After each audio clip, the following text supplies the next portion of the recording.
മരിച്ചുപോയ ഒരു കമ്മ്യൂണിസ്റ്റിൻ്റെ ഏറ്റവും വലിയ അന്ത്യാഭിലാഷം എന്തായിരുന്നിരിക്കും എന്ന് അറിയാമോ? പ്രിയപ്പെട്ടൊരു സഖാവ് മരിച്ചാൽ കൂടെയുള്ളവരുടെ ഏറ്റവും വലിയ ഉത്തരവാദിത്തം എന്താണെന്നറിയാമോ?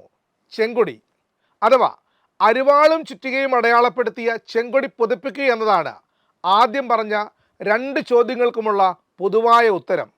എന്താ ഇതിപ്പോൾ ന്യൂസ് ലാബിൽ പറയാൻ കാരണമെന്ന് ചോദിച്ചാൽ ആവർത്തിച്ചു പറയുന്നു, CPM എന്ന രാഷ്ട്രീയ പാർട്ടിയെക്കുറിച്ച് ഒരു ചുക്കും ചുണ്ണാമ്പും അറിയാതെ ടെലിവിഷൻ ചർച്ചയിൽ ഗീർവാണം അടിക്കുന്നവരുടെ മനോനിലയെ ഓർത്തതുകൊണ്ടാണ്. പ്രത്യേകിച്ചും അടിമുടി പൊളിറ്റിക്കൽ ഇസ്ലാമിസ്റ്റുകളാൽ നയിക്കപ്പെടുന്ന, മുസ്ലിം മതരാഷ്ട്രവാദം ഉയർത്തിപ്പിടിക്കുന്ന, ജമാഅത്തെ ഇസ്ലാമി ഉടമസ്ഥാവകാശം കൈയാളുന്ന മീഡിയ വൺ നിരന്തരം നടത്തുന്ന CPM വിരുദ്ധത തുറന്നു കാണിക്കാൻ വേണ്ടി തന്നെയാണ് ഇന്നലെ നടത്തിയ ഇരുട്ടുമുറി ചർച്ച മീഡിയ വണ്ണിൻ്റെ CPM വിരുദ്ധതയ്ക്കുള്ള ഏറ്റവും മികച്ച ഉദാഹരണമാണ്. അത് വിശദമായി പരിശോധിക്കുകയാണ് ന്യൂസ് ലാബ്. മാധ്യമങ്ങളെയും മാധ്യമപ്രവർത്തകരെയും അവർ ചെയ്ത വാർത്തകളുടെയും വിശകലനങ്ങളുടെയും അടിസ്ഥാനത്തിൽ വിലയിരുത്തുന്ന, വിമർശന വിധേയമാക്കുന്ന ന്യൂസ് ലാബിൻ്റെ പുതിയ എപ്പിസോഡിലേക്ക് പ്രിയ പ്രേക്ഷകർക്ക് സ്നേഹപൂർവ്വം സ്വാഗതം. CPM കണ്ണൂർ ജില്ലാ സെക്രട്ടറി KK രാഗേഷിനെ കുറിച്ചാണ് എന്നായിരുന്നു അവതാരകൻ്റെ ആദ്യ വാചകം. അതായത് KK രാഗേഷ് കഴിഞ്ഞ കുറച്ച് ദിവസങ്ങളായി സോഷ്യൽ മീഡിയയിൽ, പ്രത്യേകിച്ചും ഫേസ്ബുക്കിൽ പോസ്റ്റ് ചെയ്യുന്ന കാര്യങ്ങളെ അക്ഷമരായി കാണുന്ന ഒരു കൂട്ടം ആളുകളുണ്ടെന്നാണ് അവതാരോദ്ദേശം. വലിയ വിമർശനങ്ങളും സൈബർ അറ്റാക്കും നടക്കുന്നുവെന്നും അവതാരകൻ പറയുന്നു. ഇത് കേട്ടപ്പോൾ തികട്ടി വന്ന ഒരു ചോദ്യം ആദ്യമേ ചോദിക്കട്ടെ. CPM നേതാക്കൾ സൈബർ അറ്റാക്കിന് ഇരയാകുന്നു എന്നൊക്കെ പറയാൻ മീഡിയ വൺ എപ്പോൾ മുതലാണ് പഠിച്ചത്? നാവുപിഴ ആവാനാണ് സാധ്യത. മുൻ പാനൂർ ഏരിയ സെക്രട്ടറിയുടെ മരണത്തിന് പിന്നാലെ KK രാഗേഷ് പോസ്റ്റ് ചെയ്ത കാര്യങ്ങളിലാണ് വിമർശനവും വേട്ടയാടലും. ഇതൊക്കെ കേൾക്കുമ്പോൾ നമുക്ക് തോന്നും, media one out of focus CPM എന്തോ താരാട്ട് പാടി ഉറക്കാൻ പോവുകയാണെന്ന്. നന്ദനം സിനിമയിൽ ജഗതി ശ്രീകുമാർ അവതരിപ്പിച്ച കഥാപാത്രം പറയുന്ന പോലെ അനിയ നിൽ എന്ന് മാത്രമേ പറയാനുള്ളൂ. താരാട്ടല്ല, CPM തല തല്ലിപ്പൊളിക്കാനുള്ള കോപ്പുകൂട്ടലാണ് അടുപ്പുകൂട്ടി ചർച്ചയുടെ ലക്ഷ്യം. CPM പാനൂർ മുൻ ഏരിയ സെക്രട്ടറി AV ബാലൻ മരിച്ചതിന് പിന്നാലെ KK രാഗേഷ് ഫേസ്ബുക്കിലിട്ട പോസ്റ്റും അതിനു താഴെ CPMകാർ എന്ന് മീഡിയ വൺ നിർവചിക്കുന്ന ഏതൊക്കെയോ ഫേക്ക് ഐഡികളും സൈബർ ഇടത്തെ പാർട്ടി ബുദ്ധിജീവികളെന്ന് വിളിക്കപ്പെടുന്നവരും ഒക്കെ ഇട്ട കമൻറ്റുകളെ ചാരിയാണ് CPM ആകെ നന്നാക്കി കളയാനുള്ള ചർച്ച. അണികളുടെ വിമർശനം മുൻ ഏരിയ സെക്രട്ടറിയുടെ മരണം മുൻനിർത്തി മാത്രമല്ല എന്ന് പറഞ്ഞുകൊണ്ടാണ് അവതാരകൻ പ്രമോദ് രാമനിലേക്ക് പോകുന്നത്. ഇത്രമാത്രം സൈബർ അറ്റാക്കൊക്കെ നേരിടാൻ മാത്രം KK രാഗേഷ് എന്തു ചെയ്തു എന്നതാണ് പ്രമോദ് രാമനോടുള്ള ചോദ്യം.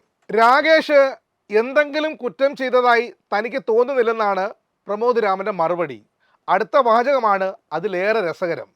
തനിക്ക് ചേരാത്ത ഒരു പദവിയിൽ രാഗേഷ് ഇരിക്കുന്നു എന്നുള്ളതാണ് ആ രണ്ടാം വാചകം. രാഗേഷിൻ്റെ കഴിഞ്ഞകാല രാഷ്ട്രീയ ഇടപെടലുകളെ പ്രമോദ് രാമൻ വാഴ്ത്താൻ തുടങ്ങുന്നു. ഇടയ്ക്ക് അജിംസും ഉണരുന്നു. രാഗേഷിൻ്റെ കാര്യത്തിൽ ഉഷാറാകുന്നു. കമ്പിത്തിരി കത്തിക്കുന്ന കുഞ്ഞിൻ്റെ ആവേശത്തോടെ രാഗേഷിനെ കുറിച്ച് തീപ്പൊരി ചിതറിച്ച പ്രമോദ് രാമൻ ഇടയ്ക്ക് വെച്ച് ഒരൊറ്റ യൂട്ടേൺ അടിയാണ്. ഇയാൾ ഇതെന്ത് തേങ്ങയാണ് പറയുന്നതെന്ന് കേട്ടിരിക്കുന്ന ആർക്കും തോന്നുന്നത് പോലെ ഒരൊറ്റ മലക്കം മറിച്ചിൽ. ജില്ലാ സെക്രട്ടറി ആയിരിക്കും, പ്രത്യേകിച്ച് കണ്ണൂർ നമ്മൾ നോക്കണം. CPM ഇത്രയും നല്ല വേരോട്ടമുള്ള ഒരു ജില്ലയിൽ പലതരത്തിൽ ഇതുപോലെ ഒരുപാട് സഖാക്കൾ എത്രയോ കാലം കൊണ്ട് പല തരത്തിലും ജീവൻ കൊടുത്തും രക്തം കൊടുത്തും ഒക്കെ പോരാടിയിട്ടുള്ള ഒരു പ്രദേശത്ത് അതിൻ്റെ സെക്രട്ടറി ആയിരിക്കുന്ന ഒരാൾ കാണിക്കേണ്ട ഒരു ഭയങ്കരമായൊരു എന്താ പറയുക, ഒരു പക്വതയുണ്ട്. അത് ഒട്ടും തന്നെ അദ്ദേഹത്തെ സംബന്ധിച്ചിടത്തോളം ഇല്ല. ഇവിടെ നിന്നും പ്രമോദ് രാമൻ നടത്തുന്ന ഒരു ഷിഫ്റ്റ് ഉണ്ട്. വേൾഡ് കപ്പ് കാലമായതുകൊണ്ട് ഡ്രിബ്ലിംഗ് എന്നും പറയാം. മെസ്സിയും റൊണാൾഡോയും നെയ്മറും ഒരുമിച്ച് ചേർന്നാൽ എങ്ങനെയിരിക്കും? അത്രമേൽ അസാധ്യമായൊരു പൊളിറ്റിക്കൽ ഡ്രിബ്ലിംഗ് പ്രമോദ് രാമൻ നടത്തുകയാണ്. അവിടെ ഒരു പിശക് പറ്റിപ്പോയി. MV ജയരാജനെ പൊളിറ്റിക്കൽ സെക്രട്ടറി ആക്കുന്ന സമയത്താണ് KK രാഗേഷിനെ CPM കണ്ണൂർ ജില്ലാ സെക്രട്ടറി ആക്കുന്നതെന്ന് പ്രമോദ് രാമനും അജിംസും പറയുന്നുണ്ട്. എന്നാൽ അതല്ല സത്യം. MV ജയരാജൻ CPM സംസ്ഥാന സെക്രട്ടേറിയറ്റിലേക്ക് തിരഞ്ഞെടുക്കപ്പെട്ടതിന് പിന്നാലെയാണ് KK രാഗേഷ് കണ്ണൂർ ജില്ലാ സെക്രട്ടറിയായി ചുമതലയേറ്റത്. ഇനി ഇതൊക്കെ പറഞ്ഞിട്ട് ഒരൊറ്റ മലക്കം മറിച്ചിലാണ്. പ്രമോദ് രാമൻ തൻ്റെ യഥാർത്ഥ വഴി കണ്ടെത്തി കഴിഞ്ഞു എന്ന് വേണം അദ്ദേഹത്തിൻ്റെ വാക്കുകളിൽ നിന്നും നമ്മൾ വായിച്ചെടുക്കാൻ. എല്ലാം മുകൾ തട്ടിൽ നിന്ന് ഏറ്റുവാങ്ങുന്ന ഒരു നിലയിലേക്ക് മാത്രം. എന്താണ് സംസ്ഥാന തലത്തിൽ അല്ലെങ്കിൽ സംസ്ഥാന കമ്മിറ്റിയിൽ നിന്ന് പിന്നെ എം വി ഗോവിന്ദനിൽ നിന്ന് പിണറായി വിജയനിൽ നിന്ന് ഒക്കെ കിട്ടുന്നത്, അതുമാത്രമാണ് ഇവിടെയും ഞാനും ചെയ്യേണ്ടത് അല്ലെങ്കിൽ ഞാൻ പറയേണ്ടത് എന്നുള്ള ഒരു സ്ഥിതിയിലേക്ക് കെ കെ രാഗേഷ് എത്തി എന്ന് വേണമെങ്കിൽ പറയാം. അത് കാരണം ഉണ്ടാകുന്ന ഒരു പ്രശ്നം എന്താണെന്ന് വെച്ച് കഴിഞ്ഞാൽ, ആ ജില്ലയെ സംബന്ധിച്ചിടത്തോളം അവിടെ ഒരു ഓർഗാനിക് ആയിട്ടുള്ള ലീഡറായിട്ട് നിൽക്കേണ്ട ഒരാൾ അങ്ങനെയല്ല, ആരൊക്കെയോ പറയുന്ന കാര്യങ്ങൾ ചെയ്യുക എന്നുള്ളത്. അപ്പോൾ രാമന്റെ അവതാരോദ്ദേശം ന്യൂസ് ലാബിന് വ്യക്തമായി.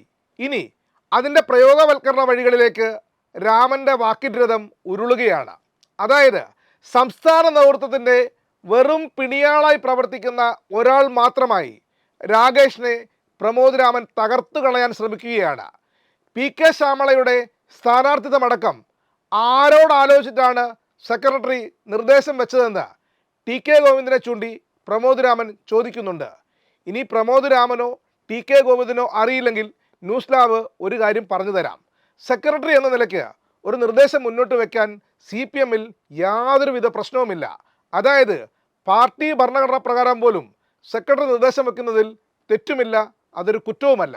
പിണറായി വിജയൻ്റെ നെഞ്ചത്ത് കയറാൻ വേണ്ടി മാത്രം ആദ്യം കെ കെ രാഗേഷിനെ കുളിപ്പിച്ച് കുട്ടപ്പനാക്കി പൊട്ടൊക്കെ തൊടിയിച്ച് നല്ല മുണ്ടൊക്കെ ഉടുപ്പിച്ച് നിർത്തിയിട്ട് കൃത്യസമയത്ത് മുണ്ടു വലിച്ചു പറിച്ചെറിഞ്ഞ് അടിവസ്ത്രം പോലും ഇല്ലാതെ നിർത്തുകയാണ് മീഡിയ വൺ എഡിറ്റർ ചെയ്തത്.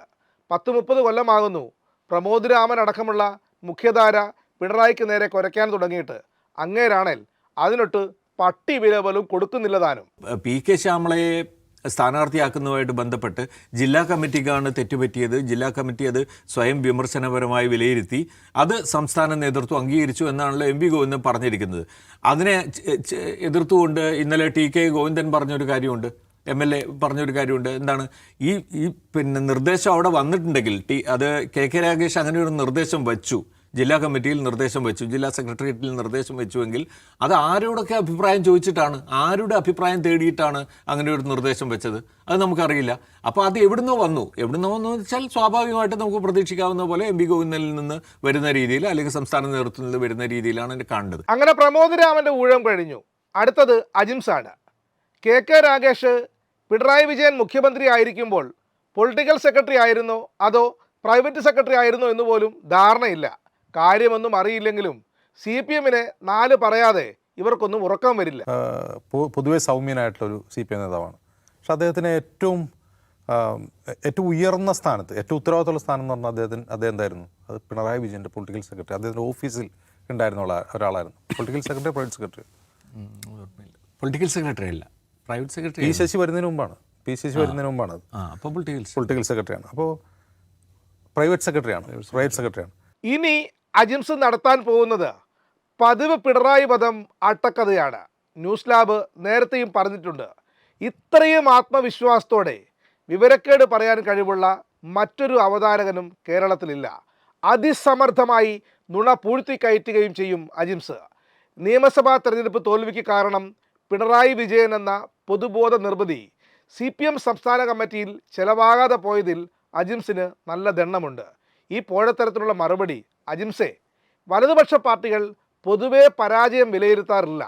അവർ വിജയിക്കാനുള്ള തന്ത്രങ്ങൾ നിങ്ങളുമായൊക്കെ ചേർന്ന് നടത്തുക മാത്രമേ ചെയ്യുകയുള്ളൂ. പക്ഷേ ഇടതു പാർട്ടികൾ, പ്രത്യേകിച്ചും CPM പോലെ ഒരു പാർട്ടി, ഏതെങ്കിലും ഒരു വ്യക്തി തോൽവിക്ക് കാരണമായെന്ന മുൻവിധിയോടെയല്ല കമ്മിറ്റി കൂടുന്നത്. വ്യക്തിയാണ് തോൽവിക്ക് കാരണമെന്ന വാദം തന്നെ വലതുപക്ഷ ബോധ്യത്തിൽ നിന്ന് ഉരുത്തിരിയുന്നതാണ്. ലോകത്ത് ഒരു കമ്മ്യൂണിസ്റ്റ് പാർട്ടിയും തോൽവിയുടെ ഉത്തരവാദിത്തം ഒരു നേതാവിൻ്റെ തലയിൽ വെച്ച് കൈ കഴുകി മാറി നിൽക്കാറില്ല. അവർ യാഥാർത്ഥ്യബോധത്തോടെയാണ് ഏത് വിഷയത്തെയും സമീപിക്കുക. അതുകൊണ്ടാണ് കുറച്ച് ദിവസം മുന്നേ സംസ്ഥാന കമ്മിറ്റിക്ക് ശേഷം ആത്മവിശ്വാസത്തോടെ CPM സംസ്ഥാന committee secretary M V Govindan മാധ്യമങ്ങളെ കണ്ടതും തോൽവിയുടെ കാരണങ്ങൾ അക്കമിട്ട് പറഞ്ഞതും. മഹേഷിൻ്റെ പ്രതികാരം സിനിമയിൽ നായിക പറയുന്നതേ ന്യൂസ് ലാബിനും പറയാനുള്ളൂ. ചേട്ടന് ഇതിനെപ്പറ്റി വലിയ ധാരണയില്ലല്ലേ? പാർട്ടിക്ക് പുറത്തു നിന്ന് നോക്കുന്ന സാധാരണ ഒരു മനുഷ്യനെ സംബന്ധിച്ച് ഈ തോൽവിയുടെ കാരണക്കാരൻ ആരെ എന്ന് നോക്കുമ്പോൾ മനസ്സിൽ പെട്ടെന്ന് വനച്ചിരുന്ന ചിത്രാരുടെ പിണറായി വിജയൻ്റെയാണ് അല്ലേ? പാർട്ടിക്കാരല്ലാത്ത പുറത്തുള്ള ആളുകളെ സംബന്ധിച്ച് അത് പിണറായി ആയിരുന്നു തോറ്റു. പിണറായിയുടെ പടം വെച്ചു പ്രചാരണം നടത്തി, പിണറായി വകുപ്പ് വിരിച്ച് കുളമാക്കി, പിണറായിയുടെ ധാർഷ്ട്യം കടക്കുപുറത്ത് വീട്ടിൽ പോയി വെച്ചാൽ ഇതൊക്കെയാണ് തോൽപ്പിച്ചതെന്നാണ് സാധാരണ വോട്ടർമാർക്കും സാധാരണ മനുഷ്യർക്കും മനസ്സിലാവുക. പക്ഷേ സംസ്ഥാന കമ്മിറ്റിയിൽ അങ്ങനെയല്ല ചർച്ച നടക്കുന്നത്. പിണറായി വിജയനെ ആരും പേരെടുത്ത് പറഞ്ഞ് വിമർശിക്കുന്നില്ല എന്നാണ് ഇതുവരെ പുറത്തുവന്ന വാർത്തകളിൽ നിന്നും നമുക്ക് മനസ്സിലാവുക. പിണറായിയാണ് ഈ തോൽവിക്ക് കാരണം എന്ന് ഒരു സഖാവും സംസ്ഥാന കമ്മിറ്റിയിൽ പറയുന്നില്ല. ഇനി ന്യൂസ് ലാബ് പോകുന്നത് അജിംസിയൻ തിയറിയിലേക്കാണ്. പാർട്ടി സംസ്ഥാന കമ്മിറ്റിയിൽ പിണറായി വിജയനെതിരെ കലാപമില്ല. പകരം എം വി ഗോവിന്ദനും പാർട്ടി നേതൃത്വത്തിനും എതിരെ നടക്കുന്ന കലാപമാണ്. അതുകൊണ്ടാണ് പ്ലീനം വേണ്ട എന്ന് CPM സംസ്ഥാന സെക്രട്ടേറിയറ്റ് തീരുമാനിച്ചതെന്നും പറഞ്ഞു വെക്കുന്നുണ്ട് മഹാനായ അജിംസ്. ഒരപേക്ഷയുണ്ട്, മണ്ടനാകാം, പക്ഷേ മണ്ടന്മാരുടെ രാജാവാകാൻ മത്സരിക്കരുത്. CPM ഏത് ഘട്ടത്തിലാണ് പ്ലീനം വിളിക്കുന്നത് എന്ന് പോലും അജിംസിന് അറിയില്ല. ചുരുങ്ങിയ പക്ഷം പാർട്ടിയുടെ നിലനിൽപ്പ് അപകടകരമാം വിധം സങ്കീർണമായ ഒരു രാഷ്ട്രീയ പ്രതിസന്ധിയിൽപ്പെട്ടാൽ, അതായത് പ്രത്യയശാസ്ത്രപരമോ അല്ലെങ്കിൽ സാമൂഹികമോ സാംസ്കാരികമോ ആയ ഒരു വലിയ പ്രശ്നത്തിലകപ്പെട്ടാൽ പ്ലീനം വിളിക്കും. അല്ലാതെ എം വി ഗോവിന്ദനെ സെക്രട്ടറി സ്ഥാനത്തു നിന്നും മാറ്റാൻ വേണ്ടി പ്ലീനം വിളിക്കുമെന്ന വ്യാമോഹമൊക്കെ നാലായി മടക്കി പോക്കറ്റിലേക്ക് തിരികേക്കുക. CPM അതിൻ്റെ പണി അടിത്തട്ടിലേക്ക് പോയി എടുക്കാൻ തീരുമാനിച്ചിട്ടുണ്ട്. അതിൻ്റെ റിസൾട്ട് വരും മുന്നേ ഇങ്ങനെ കിടന്ന് മെഴുകാതെ. പുറത്ത് നിന്ന് ആളുകൾ കാണുന്നത് പോലെ അത് പിണറായി വിജയനെതിരായിട്ടുള്ളൊരു കലാപമായിട്ട് ഇനിയും മാറിയിട്ടില്ല. ഇപ്പോൾ ഉള്ളത് എം വി ഗോവിന്ദനും പാർട്ടി നേതൃത്വത്തിനെതിരെയുള്ള കലാപമാണ്. അത് ഒരു പ്ലീനത്തിലേക്കൊക്കെ പോയി കഴിഞ്ഞാൽ, പ്ലീനം എന്ന് പറഞ്ഞൊരു സംസ്ഥാന സമ്മേളനം പോലെയാണ്. അതിൽ ചിലപ്പോൾ ഒരുപക്ഷെ സംസ്ഥാന സെക്രട്ടറി മാറ്റണം എന്ന ആവശ്യം ഉയർന്നേക്കാം. അതുകൊണ്ട് പ്ലീനം വേണ്ട എന്ന് പാർട്ടി സെക്രട്ടറി തീരുമാനിച്ചിട്ടുണ്ട്.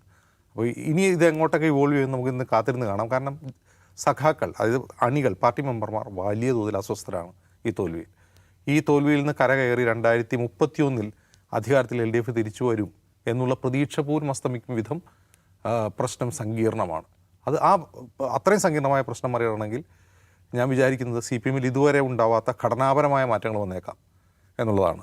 ഒരു പക്ഷേ പുതിയ തലമുറ ഇതിൻ്റെയൊക്കെ ഒരു ലീഡർഷിപ്പ് ടേക്ക് ഓവർ ചെയ്ത് ഒരു പുതിയ രാഷ്ട്രീയത്തിലേക്ക് CPM പോകുന്ന ഒരു കാഴ്ച ചിലപ്പോൾ നമുക്ക് കാണേണ്ടി വന്നേക്കാം. തുടക്കത്തിൽ പറഞ്ഞ വാക്കുകളിലേക്ക് ന്യൂസ് ലാബ് മടങ്ങിപ്പോവുകയാണ്.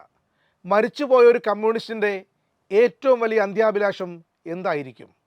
പ്രിയപ്പെട്ടൊരു സഖാവ് മരിച്ചാൽ കൂടെയുള്ളവരുടെ ഏറ്റവും വലിയ ഉത്തരവാദിത്തം എന്തായിരിക്കും? അത് ചെങ്കൊടി പുതപ്പിക്കലെന്ന അനിവാര്യമായ ചടങ്ങാണ്. കമ്മ്യൂണിസ്റ്റ് പാർട്ടികളുടെ ജൈവികതയുടെ ഭാഗമായ ഒന്ന് ഏറ്റവും വലിയ ആദരവർപ്പിക്കൽ. നിങ്ങളീ പറഞ്ഞ AV ബാലന് ചെങ്കൊടി പുതപ്പിക്കാൻ KK രാഗേഷും ഉണ്ടായിരുന്നു. ചടങ്ങിന് വേണ്ടിയൊന്നും വന്നതല്ല. മരിച്ചയാളുടെ മഹത്വം അറിഞ്ഞ് എല്ലാ കാര്യങ്ങളും നോക്കി നടത്തിയ ആളുടെ പേരുകൂടിയാണ് നിങ്ങളീ പറയുന്ന KK രാഗേഷ്. അത് ഏതെങ്കിലും വിവരം കേട്ട സൈബർ പോരാളിയുടെ തെറിവിളി കേട്ടിട്ടോ മീഡിയ വണിൻ്റെ അടുപ്പുകൂട്ടി ചർച്ച കണ്ടിട്ടോ അല്ല. അതാണ് ആ പാർട്ടിയുടെ രീതിശാസ്ത്രം. ന്യൂസ് ലാബിൻ്റെ ഇന്നത്തെ ലക്കം പൂർണ്ണമാകുന്നു. അഭിപ്രായങ്ങളും നിർദ്ദേശങ്ങളും കമൻറ്റ് ബോക്സിൽ പങ്കുവെക്കാം. വിമർശനങ്ങളെ ഏറെ സ്നേഹത്തോടെ സ്വാഗതം ചെയ്യുന്നു. നന്ദി, നമസ്കാരം.